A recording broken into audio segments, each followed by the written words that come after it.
नमस्कार साथियों, स्वागत है आपका एक बार फिर से हमारे यूट्यूब चैनल एग्ज़ाम क्रैकर में। आज हम बात करेंगे UP triple S C video जो 2018 में वैकेंसी आई थी, उसका एग्ज़ाम हुआ था, उसके प्रीवियस ईयर के पेपर के बारे में।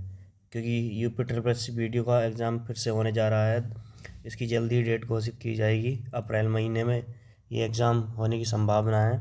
तो आज हम जी के जी एस के 50 क्वेश्चन की एक सीरीज लेकर आए हैं जो 2018 में पेपर हुआ था उसके। ठीक है दोस्तों, तो आगे चलते हैं, हम बात करते हैं। सक्सेस की सबसे ख़ास बात यह है कि वो मेहनत करने वालों पर फिदा हो जाती है। तो सक्सेस की सबसे ख़ास बात क्या है कि वो मेहनत करने वालों पर फिदा हो जाती है। तो आपको मेहनत करते रहना है, तभी आपको सक्सेस मिलेगी। लगातार मेहनत करोगे तभी सक्सेस मिलेगी। ठीक है दोस्तों, आगे चलते हैं, बात करते हैं अपने पहले क्वेश्चन पर। पहला क्वेश्चन है, निम्नलिखित में से कौन एक प्राइमरी स्टोरेज डिवाइस है। तो इसमें से प्राइमरी स्टोरेज डिवाइस कौन सी है? Number 1 hard disk, number 2 random access memory जिसे रैम बोलते हैं, नंबर 3 मैग्नेटिक टेप, या नंबर 4 ऑप्टिकल डिस्क। इन चारों में से कौन सी प्राइमरी स्टोरेज डिवाइस है? तो हार्ड डिस्क है, रैंडम एक्सेस मेमोरी है, मैग्नेटिक टेप है, या ऑप्टिकल डिवाइस है। तो इसका जो सही आंसर है वो है रैंडम एक्सेस मेमोरी, जिसको हम रैम बोलते हैं, राम। ये इसका सही आंसर है और इसकी व्याख्या इस प्रकार है। वह मेमोरी यूनिट जो सीधे सेंट्रल प्रोसेसिंग यूनिट से संपर्क रखता है तथा हर समय कंप्यूटर से जुड़ा रहता है, प्राथमिक या मुख्य मेमोरी कहलाता है। ये आपके मोबाइल में भी होती है रैम, जिसमें आप बोलते हैं कि 2 GB की रैम है हमारी, 4 GB रैम है या 6 GB रैम है। और जो 32 GB 64 GB बोला जाता है वो आउटसोर्सिंग मेमोरीज होती है, वह द्वितीयक मेमोरीज में आती है। रैम जो है ये पहली मेमोरी में आती है, प्राइमरी स्टोरेज में। तो प्राइमरी स्टोरेज की memory random access memory RAM एक अस्थायी मेमोरी है जहां डाटा और सूचनाओं को अस्थायी तौर पर रखा जाता है। इसमें संग्रहित सूचना को बदला जा सकता है। कंप्यूटर की पावर सप्लाई बंद कर देने पर रैम में संग्रहित डाटा समाप्त हो जाता है। हार्ड डिस्क, मैग्नेटिक टेप और ऑप्टिकल डिस्क द्वितीयक सहायक मेमोरी है। जो हार्ड डिस्क, मैग्नेटिक टेप और ऑप्टिकल डिस्क है ये हमारी सेकेंडरी मेमोरी है। ठीक है दोस्तों, नेक्स्ट क्वेश्चन पर चलते हैं। सेकंड क्वेश्चन है हमारा, निम्न में से कौन एक प्रोग्रामिंग सॉफ्टवेयर है। तो इसमें जो कौन सा प्रोग्रामिंग सॉफ्टवेयर है वह डिस्क क्लीनअप है, विंडोज है, डिस्क डिफ्रैगमेंटर है, या विजुअल बेसिक है। तो ये आपको बताना है कि कौन सा इसमें से प्रोग्रामिंग सॉफ्टवेयर है। डिस्क क्लीनअप है, विंडोज है, डिस्क डिफ्रैगमेंटर है, या विजुअल बेसिक है। तो इसमें जो हमारा सही आंसर है वो है विजुअल बेसिक। ठीक है दोस्तों, तो इसकी व्याख्या इस प्रकार है। विजुअल बेसिक माइक्रोसॉफ्ट द्वारा इसके प्रोग्रामिंग मॉडल के लिए विकसित किया गया है। तीसरी पीढ़ी का इवेंट ड्राइवन प्रोग्रामिंग लैंग्वेज और इंटीग्रेटेड डेवलपमेंट एनवायरनमेंट। यह ग्राफिकल यूजर इंटरफेस के rapid application development, data access object, remote data object या एक्टिव एक्स डेटा ऑब्जेक्ट के द्वारा डेटाबेस के एक्सेस को एक्टिव और एक्टिव एक्स कंट्रोल्स द्वारा ऑब्जेक्ट के निर्माण को सक्षम बनाता है। ठीक है दोस्तों, तो ये याद रखना आपको, आप इसको दोबारा वीडियो में भी देख सकते हैं। तो इसका जो सही आंसर है वह डी है। ओके दोस्तों, नेक्स्ट क्वेश्चन पर चलते हैं। नेक्स्ट 3 नंबर का क्वेश्चन है, कंप्यूटर के संदर्भ में जिस तरीके से कोई विरोधी सिस्टम में प्रवेश कर सकता है और संभावित रूप से क्षति का कारण बन सकता है उसे क्या कहते हैं। मतलब जो भी हमारे कंप्यूटर में क्षति पहुंचा सकता है, जो विरोधी सिस्टम में प्रवेश कर सकता है, उसको क्या कह सकते हैं हम। तो उसको हम क्या कह सकते हैं, हमला सतह अटैक कह सकते हैं, या हमला हस्ताक्षर अटैक सिग्नेचर कह सकते हैं, हमला पैटर्न अटैक पैटर्न कह सकते हैं, या हमला पथ अटैक पथ कह सकते हैं। तो इसको हम क्या कह सकते हैं। तो इसका सही आंसर है हमला सतह अटैक सरफेस। यह जो है ना हमारे कंप्यूटर को क्षति पहुंचा सकता है। ठीक है दोस्तों, तो इसका जो एक्सप्लेनेशन है वो इस प्रकार है। कंप्यूटर के संदर्भ में हमला सतह अटैक सरफेस वह तरीका है जिससे कोई विरोधी सिस्टम में प्रवेश कर सकता है और संभावित रूप से क्षति का कारण बन सकता है। यह सिस्टम में प्रवेश कर सकता है और संभावित रूप से क्षति का कारण बन सकता है। ठीक है दोस्तों, अगले क्वेश्चन पर चलते हैं। नेक्स्ट 4 नंबर का क्वेश्चन है, सुरक्षा सेवाओं जैसे गोपनीयता, डेटा अखंडता, इकाई प्रमाणीकरण और डेटा मूल प्रमाणीकरण प्रदान करने के लिए गणितीय तकनीकों का उपयोग किया जाता है। क्या कहा जाता है? तो इसमें क्रिप्टोलॉजी कहा जाता है, क्रिप्टोग्राफी कहा जाता है, या क्रिप्टोग्राफिक एल्गोरिथम कहा जाता है, या क्रिप्टो एनालिसिस किया जाता है। तो इसका सही आंसर क्या है? तो इसका सही आंसर है क्रिप्टोग्राफी। इसका जो अध्ययन है, उपयोग जो है क्रिप्टोग्राफी किया जाता है। इसका एक्सप्लेनेशन इस प्रकार है। क्रिप्टोग्राफी सामान्य तौर पर वह प्रक्रिया है जिसके द्वारा किसी भी साधारण लेख को अनजान और किसी अनजान लेख को विशेष तौर पर चिन्हित किया जाता है। यह प्रक्रिया डेटा को निर्धारित और नियंत्रित करती है ताकि अन्य इसे न देख सके और न ही पढ़ सके। क्रिप्टोग्राफी न केवल चोरी या परिवर्तन से डेटा की रक्षा करता है, बल्कि उपयोगकर्ता के प्रमाणीकरण के लिए भी इसका उपयोग किया जाता है। तो ठीक है दोस्तों, आपको समझ में आ गया होगा क्रिप्टोग्राफी क्या होता है। नेक्स्ट क्वेश्चन पर चलते हैं अपने। उत्तर प्रदेश में कृषि के लिए प्रयुक्त भूमि का प्रतिशत कितना है? 56.7, 64.7, 60.7 या 68.7? तो इसका सही आंसर क्या है? तो इसका सही आंसर है डी, 68.7। जो उत्तर प्रदेश में कृषि के लिए प्रयुक्त भूमि का प्रतिशत है वो 68.7% है। ठीक है दोस्तों, ये परसेंटेज में होता है। तो इसकी व्याख्या इस प्रकार है। उत्तर प्रदेश की अर्थव्यवस्था मुख्य रूप से कृषि पर आधारित है। भारत की भी कृषि पर ही है, लेकिन कुल जनसंख्या का 65% कृषि पर निर्भर है। राज्य के आर्थिक विकास में कृषि क्षेत्र का योगदान महत्वपूर्ण है। वर्ष 2014-15 के सर्वेक्षण के अनुसार लगभग 165.98 लाख हेक्टेयर, 68.7 जो परसेंटेज में बैठ रहा है, भूमि का उपयोग कृषि के लिए किया जाता है। तो यह आंकड़ा जो है 2014 और 15 का है। ठीक है दोस्तों, ये प्रीवियस ईयर का एक सेट है, उसके मैंने जीके जीएस के क्वेश्चन उठाए हैं, उसका एक्सप्लेनेशन लिया है। तो ये आपको देखना है, इसी आधार पर आप आइडिया लगा सकते हैं कि आपका अगला पेपर किस प्रकार से आएगा। ठीक है दोस्तों, आगे चलते हैं। रामचरितमानस का कौन सा कांड अध्याय सबसे छोटा है? तो इसमें कौन सा छोटा है? अरण्य कांड छोटा है, सुंदर कांड छोटा है, किष्किंधा कांड छोटा है, या लंका कांड छोटा है? तो इसमें सबसे छोटा कांड बताना है आपको। ठीक है दोस्तों, कांड मतलब अध्याय।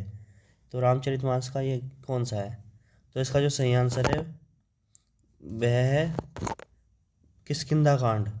जो ऑप्शन नंबर सेकंड है, किष्किंधा कांड, यह रामचरितमानस का सबसे छोटा अध्याय है। ठीक है दोस्तों, इसका एक्सप्लेनेशन इस प्रकार है। रामचरितमानस 15वीं शताब्दी के कवि गोस्वामी तुलसीदास द्वारा लिखा गया महाकाव्य है। यह एक महाकाव्य है। रामचरितमानस में गोस्वामी तुलसीदास ने श्री रामचंद्र के निर्मल एवं विशद चरित्र का वर्णन किया है। ठीक है दोस्तों, आगे चलते हैं। रामचरितमानस में 7 कांड होते हैं: बालकांड, अयोध्याकांड, अरण्यकांड, किष्किंधाकांड, सुंदरकांड, लंकाकांड और उत्तरकांड। किष्किंधाकांड जो है रामचरितमानस का सबसे छोटा कांड है, जिसमें 1 से लेकर 30 तक दोहे हैं। ठीक है दोस्तों, ये याद रखना है आपको कि सबसे छोटा जो अध्याय है किष्किंधाकांड है, इसमें 30 दोहे होते हैं, 1 से लेकर 30 तक दोहे होते हैं। नेक्स्ट क्वेश्चन पर चलते हैं। आलू के उत्पादन में उत्तर प्रदेश का कौन सा स्थान है? ये आपको याद रखना है। तो इसमें जो हमारा पहला स्थान है उत्तर प्रदेश का। ठीक है दोस्तों, ये आपको याद रखना है। आगे चलते हैं। उत्तर प्रदेश के किस जिले में किचौजा दरगाह स्थित है? ठीक है दोस्तों, तो याद रखना आपको, उत्तर प्रदेश के किस जिले में किचौजा दरगाह स्थित है? तो ये स्थित है आपके अम्बेडकर नगर में। ठीक है दोस्तों, ये आपको याद रखना है, ये उत्तर प्रदेश में अम्बेडकर नगर, इसमें किचौजा दरगाह स्थित है। इसका एक्सप्लेनेशन इस प्रकार है। किचौजा दरगाह प्रसिद्ध सूफी संत सैयद मखदूम अशरफ जहांगीर अशरफी के दरगाह के नाम से भी जाना जाता है। अशरफपुर किचौजा अम्बेडकर नगर जिले में एक छोटा सा कस्बा है। किचौजा दरगाह शरीफ एक छोटी पहाड़ी पर बना है, जो कि एक लाल ताल से घिरा हुआ है। ऐसा विश्वास है कि तालाब के पानी में उपचार के चमत्कारिक गुण हैं। ये तालाब के पानी से उपचार करते हैं। ठीक है दोस्तों, ये आपको याद रखना है। नेक्स्ट क्वेश्चन पर चलते हैं।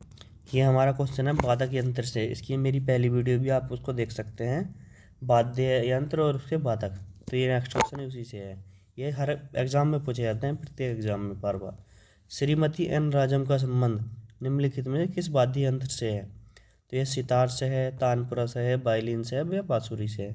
ये आपको बताना है। तो एन राजम का संबंध किस वाद्य यंत्र से है? तो ये है वायलिन से। ये एक प्रसिद्ध वायलिन वादक है एन राजम। ठीक है दोस्तों, इसका एक्सप्लेनेशन इस प्रकार है।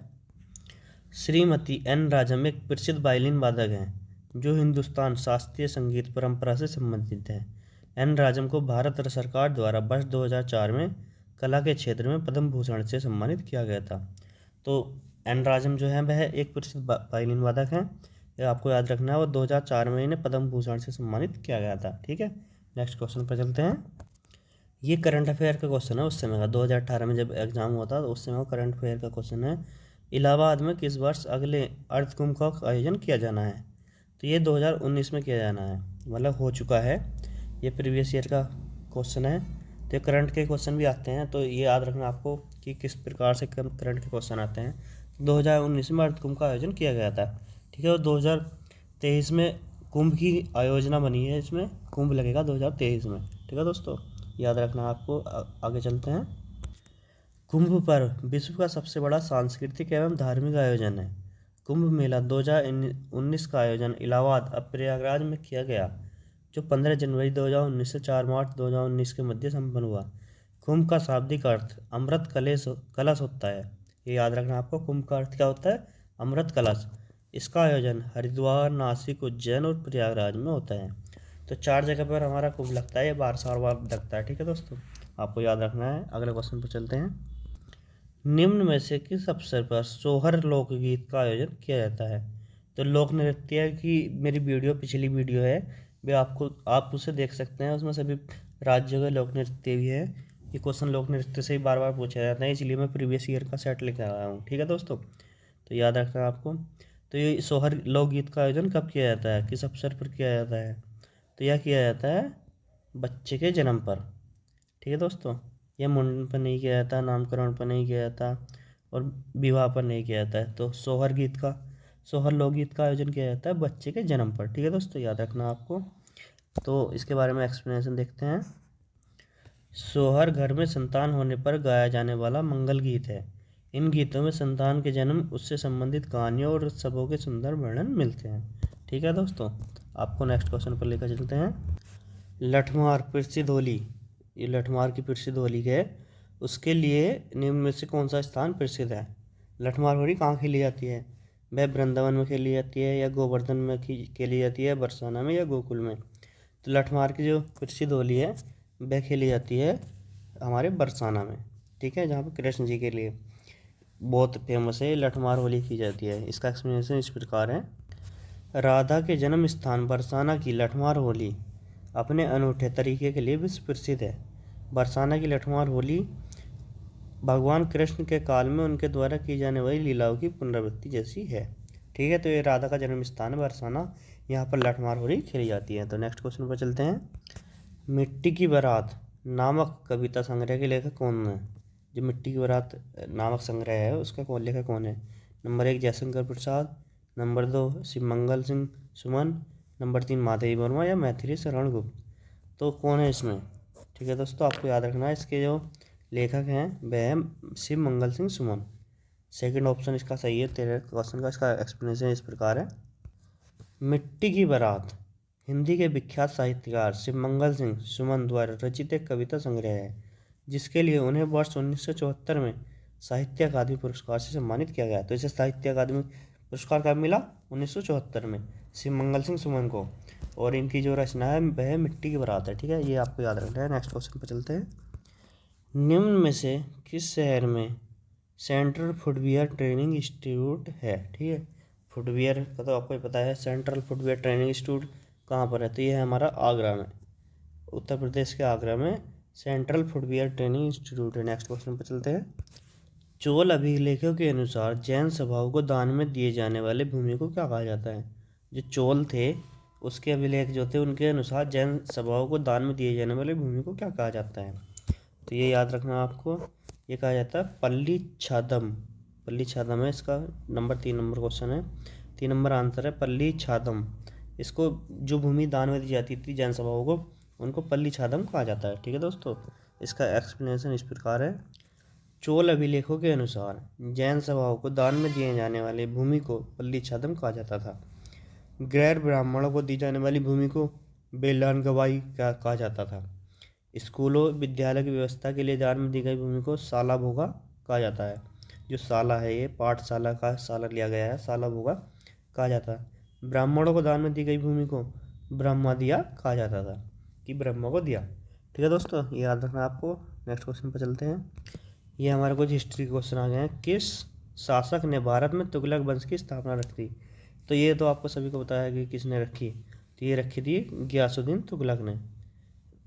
ठीक है दोस्तों, फिरोज शाह तुगलक तो नेक्स्ट शासक था एमबीटी के बाद का। तो ये 17वां क्वेश्चन का आंसर है सेकंड, गियासुद्दीन तुगलक। आगे चलते हैं। भारत में तुगलक वंश की स्थापना गियासुद्दीन तुगलक गाजी मलिक ने 1320 ईस्वी में की थी। इसका जो दूसरा नाम था गाजी मलिक भी था। सिंचाई हेतु नहर निर्माण कराने वाला गियासुद्दीन पहला शासक था। ठीक है दोस्तों, उसके बाद एफएसटी ने, फिरोज शाह तुगलक ने भी बहुत सारी नहरों का निर्माण भी कराया था। ठीक है, तो ये आपको याद रखना है 1320 ईस्वी में गियासुद्दीन तुगलक ने भारत में तुगलक वंश की स्थापना की थी। नेक्स्ट क्वेश्चन पर चलते हैं। निम्न में से किस शासक की मृत्यु उसके पुस्तकालय की सीढ़ियों से गिरकर हुई थी? तो पुस्तकालय में से जो सीढ़ियाँ होती है उस पर से गिरकर किस शासक की मृत्यु हुई थी? तो ये हुई थी हमारे हुमायूं की। ठीक है दोस्तों, ये आपको याद रखना है। हुमायूं पढ़ने का बहुत शौकीन था और यह पुस्तकालय से पढ़कर आ रहा था तो सीढ़ियों पर गिरकर इसकी मृत्यु हो गई थी। ठीक है दोस्तों, याद रखना आपको। एक प्रसिद्ध लेखक लेनपोल हुए हैं, उन्होंने कहा कि हुमायूं पर टिप्पणी करते हुए उन्होंने कहा, हुमायूं जीवन भर लड़खड़ाता रहा और लड़खड़ाते हुए अपनी जान दे दी। कि सीढ़ियों पर से गिरकर अपनी जान दे दी तो लड़खड़ाते हुए अपनी जान दे दी। ठीक है दोस्तों, ये आपको याद रखना है। नेक्स्ट क्वेश्चन है। विश्व प्रसिद्ध मोर सिंहासन का निर्माण और उसकी लाल किले में स्थापना निम्न में से किसके द्वारा की गई थी? तो ये आपको याद रखना है किसके द्वारा की गई थी। ये की गई थी शाहजहाँ के द्वारा। ठीक है दोस्तों, ये आपको याद रखना है कि शाहजहाँ के द्वारा प्रसिद्ध मोर सिंहासन, जिसको मयूर सिंहासन भी बोले जाते हैं, और उसमें एक डायमंड भी लगा हुआ था जिसको कोहिनूर का हीरा बोला जाता है, उसे भी इसी ने लगवाया था, शाहजहाँ ने। ठीक है दोस्तों, ये याद रखना है आपको। शाहजहाँ ने 1648 ईस्वी में दिल्ली शाहजहानाबाद में एक चतुर्भुज आकार का किला बनवाया था, जो लाल बलुआ पत्थर से निर्मित होने के कारण लाल किले के नाम से प्रसिद्ध हुआ। इसी किले के दीवार आम के पीछे की दीवार में बना एक कोष्ठ, जहाँ पर विश्व प्रसिद्ध तख्ते ताऊस रखा जाता था, जिसे मयूर सिंहासन कहा जाता था। ठीक है दोस्तों, तो मयूर सिंहासन को तख्ते ताऊस भी कहते हैं। यह 1648 में रखा गया था दिल्ली के लाल किले में। ठीक है दोस्तों, ये याद रखना आपको। नेक्स्ट क्वेश्चन पर चलते हैं। बोध गया एक महत्वपूर्ण बौद्ध तीर्थ केंद्र क्यों है? कि मतलब जो बोध गया है वो एक महत्वपूर्ण बौद्ध, जो बुद्ध जी थे हमारे, उनका तीर्थ केंद्र क्यों है? तो इसके ऑप्शन है क्योंकि गौतम बुद्ध यहाँ पैदा हुए थे, क्योंकि गौतम बुद्ध ने यहाँ ज्ञान प्राप्त किया था, क्योंकि गौतम बुद्ध ने ज्ञान प्राप्त करने के बाद यहाँ अपना पहला उपदेश दिया था, क्योंकि गौतम बुद्ध ने यहाँ निर्वाण प्राप्त किया था। तो ये आपको याद रखना है कि इसका आंसर है बी, क्योंकि गौतम बुद्ध ने यहाँ ज्ञान प्राप्त किया था, पीपल वृक्ष के नीचे यहाँ पर ज्ञान प्राप्त किया था। उसका सी का है, गौतम बुद्ध ने पहला उपदेश कहाँ दिया था? पहला उपदेश दिया था इन्होंने सारनाथ में। ठीक है दोस्तों, ये आपको याद रखना है। पहला उपदेश इन्होंने सारनाथ में दिया था, सारनाथ। तो पहला उपदेश इन्होंने सारनाथ में दिया था, ये आपको याद रखना है। नेक्स्ट क्वेश्चन पर चलते हैं। महात्मा गांधी ने भारतीय राष्ट्रीय कांग्रेस के निम्नलिखित सत्रों में से किसकी अध्यक्षता की थी? जो राष्ट्रीय कांग्रेस के सत्र चलते थे प्रत्येक वर्ष, उसमें महात्मा गांधी ने कब, कौन से सन में और कहाँ पर इसकी अध्यक्षता की थी? तो वो की थी गांधी जी ने 1924 बेलगांव में। एकमात्र केवल एक बार अध्यक्षता की थी इन्होंने 1924 में बेलगांव में। ठीक है दोस्तों, नेक्स्ट याद रखना है आपको। भारतीय स्वतंत्रता आंदोलन के दौरान 1932 में ग्रेट ब्रिटेन के किस प्रधानमंत्री ने सांप्रदायिक पुरस्कार की घोषणा की? तो सांप्रदायिक जो पंचांग था हमारा, जिसको सांप्रदायिक पुरस्कार भी बोला जाता है, ये किसने घोषणा की थी इसकी? तो इसकी जो घोषणा की थी वो की थी जेम्स रैमसे मैकडोनाल्ड ने। 4 नंबर का ऑप्शन है इसका, तो याद रखना आपको 1932 में की थी। ठीक है दोस्तों, याद रखना आपको। नेक्स्ट क्वेश्चन पर चलते हैं। 24 क्वेश्चन है हमारा। निम्नलिखित में से किस नदी का समागम अरब सागर में होता है? मतलब कौन सी नदी अरब सागर में जाकर गिरती है? तो ये याद रखना आपको, ये होती है नर्मदा नदी। जो अमरकंटक से निकलती है और अरब सागर में जाकर गिरती है। ठीक है, ये याद रखना है आपको। भारत की 2 ऐसी नदियाँ हैं जो वो पश्चिम की ओर बहती हैं। ठीक है दोस्तों, यानी कि सब पश्चिम से पूरब की ओर तो बैठी हैं, लेकिन पूरब से पश्चिम की ओर कौन सी नदी बैठी हैं, वह है नर्मदा और ताप्ती। ठीक है, ये दोनों अरब सागर में ही गिरती है, ये याद रखना आपको। नेक्स्ट क्वेश्चन पर चलते हैं। भद्रा वन्यजीव अभयारण्य किस राज्य में स्थित है? तो ये आपको बताना है कि भद्रा वन्यजीव अभयारण्य किस राज्य में स्थित है। तो ये स्थित है कर्नाटक में। जो भद्रा वन्यजीव अभयारण्य कर्नाटक में है।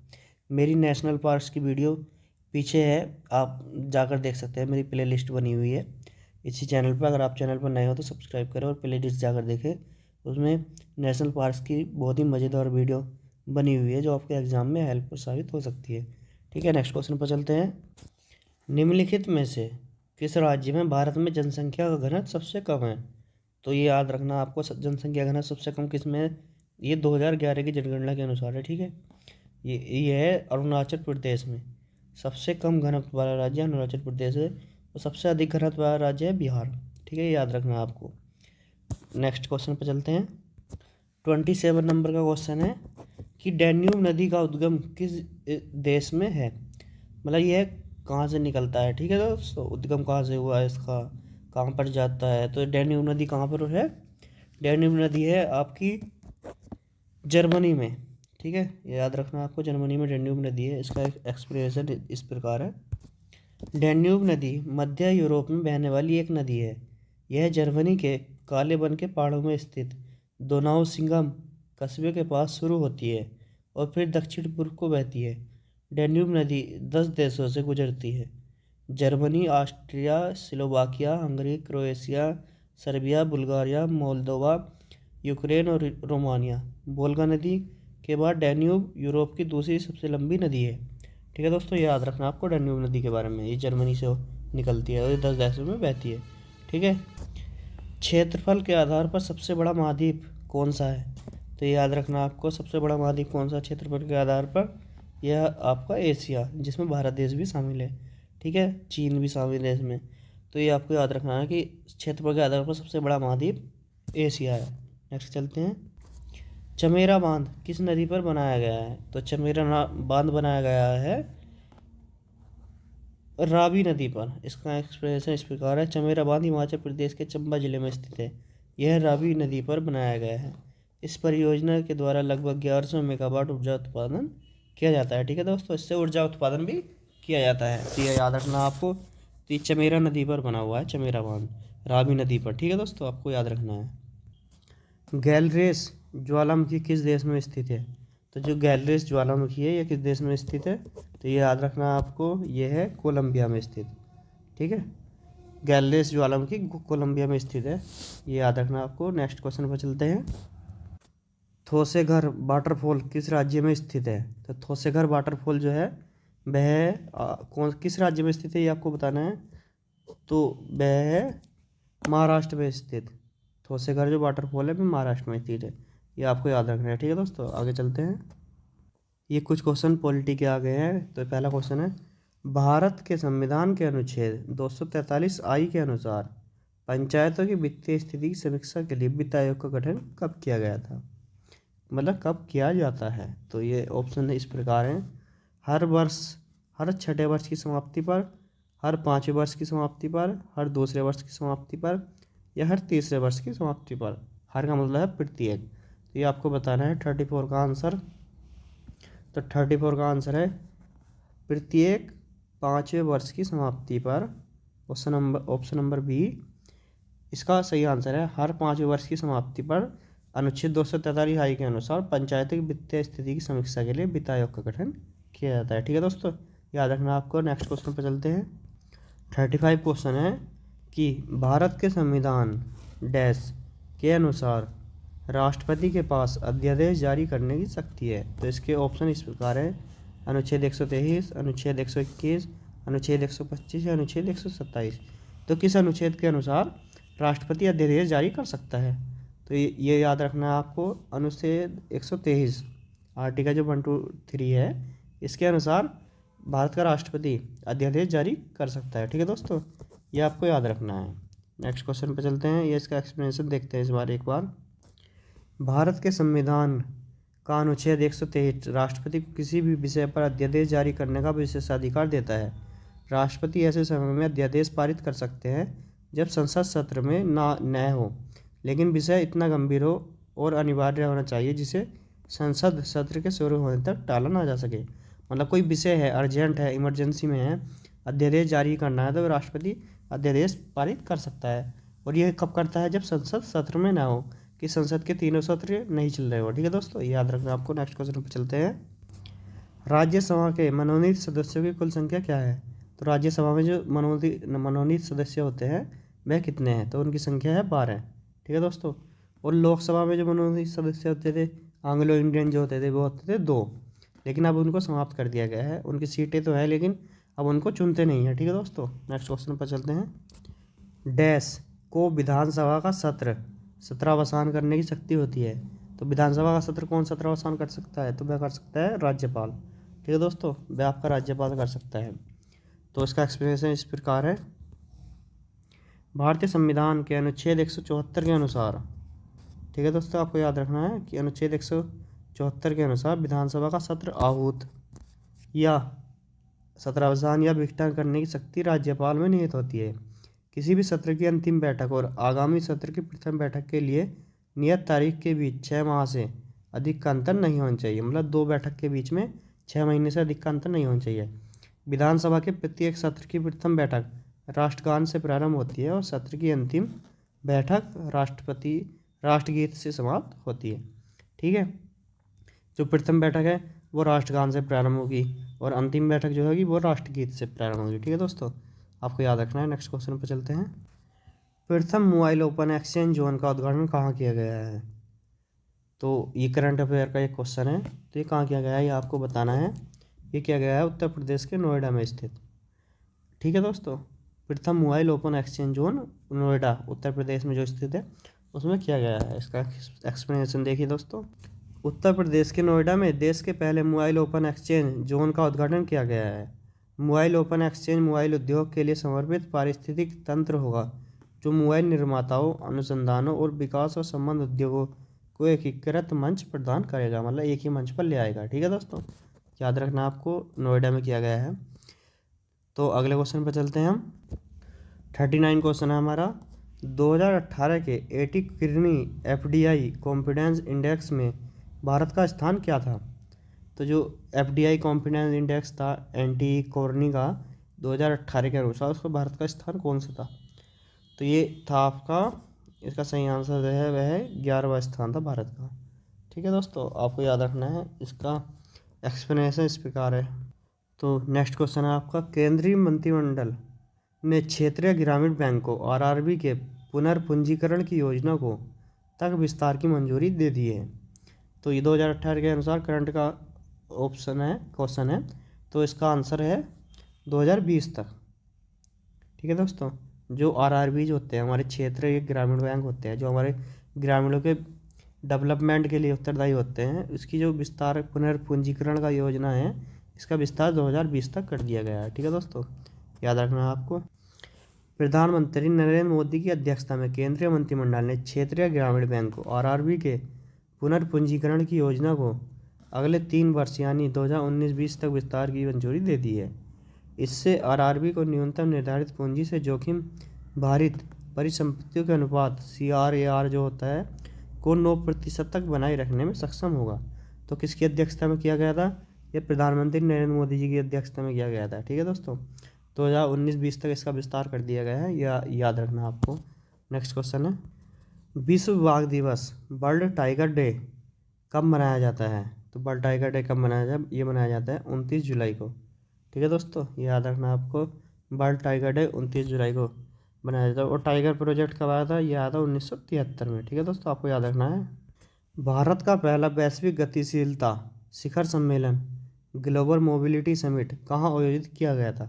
जो भारत का पहला था समिट, वह कहाँ आयोजित किया गया था? तो वह किया गया था हमारे देश की राजधानी नई दिल्ली में। ठीक है दोस्तों, जो भारत की राजधानी है नई दिल्ली, वहाँ पर इसका पहली समिट का आयोजन किया गया था।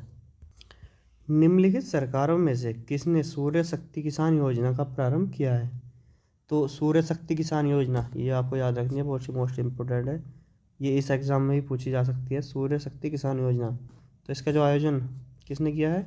वह किया है गुजरात ने। ठीक है, याद रखना आपको, इसका आयोजन गुजरात ने किया है और इसका प्रारंभ भी। ठीक है दोस्तों, नेक्स्ट क्वेश्चन पर चलते हैं।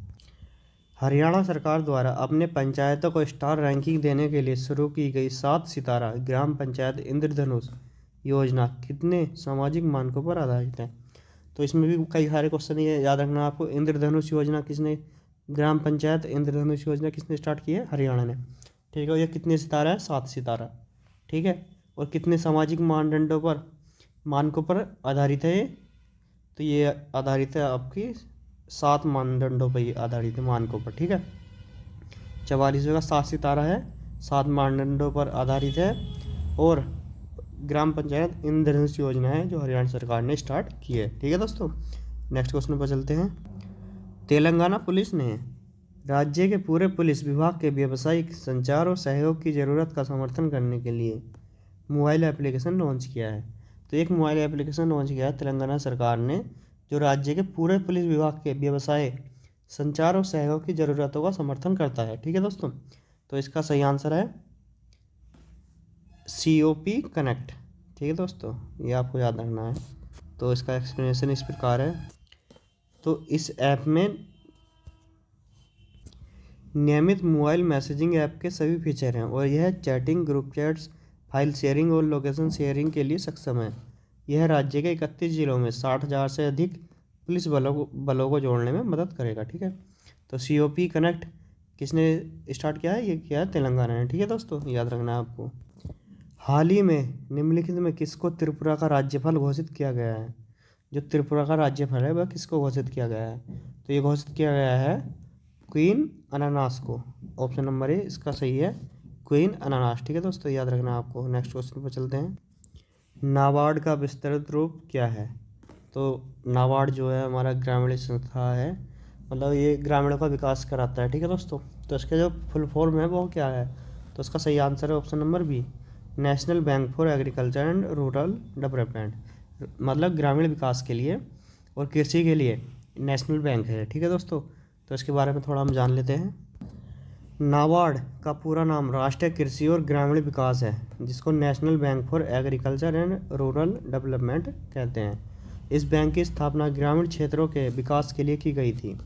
इसकी स्थापना 12 जुलाई 1982 को शिवरमन समिति की सिफारिश के आधार पर की गई थी। यह बैंक मुंबई, महाराष्ट्र में स्थित है। तो यह ग्रामीणों का विकास देखती है। ठीक है दोस्तों, कृषि का भी देखती है, याद रखना है आपको। इसकी स्थापना कब की गई? 12 जुलाई 1982 को। नेक्स्ट क्वेश्चन पर चलते हैं। नेक्स्ट क्वेश्चन है 48 नंबर। निम्नलिखित देशों में कौन दुनिया का सबसे बड़ा ट्रैक्टर बाजार है? मतलब ट्रैक्टर बाजार जो है वो दुनिया का सबसे बड़ा कहाँ पर लगता है? तो वह लगता है अपने भारत में।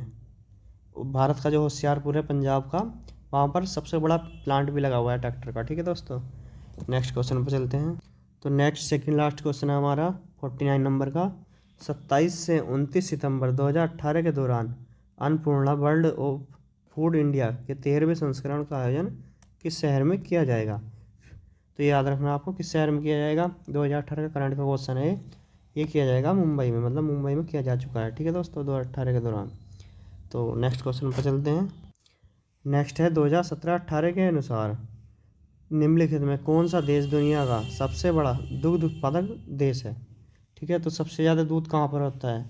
तो वह होता है अपने भारत में। ठीक है, तो ये याद रखना आपको। ये 50 क्वेश्चन थे। इसका एक्सप्लेनेशन इस प्रकार है।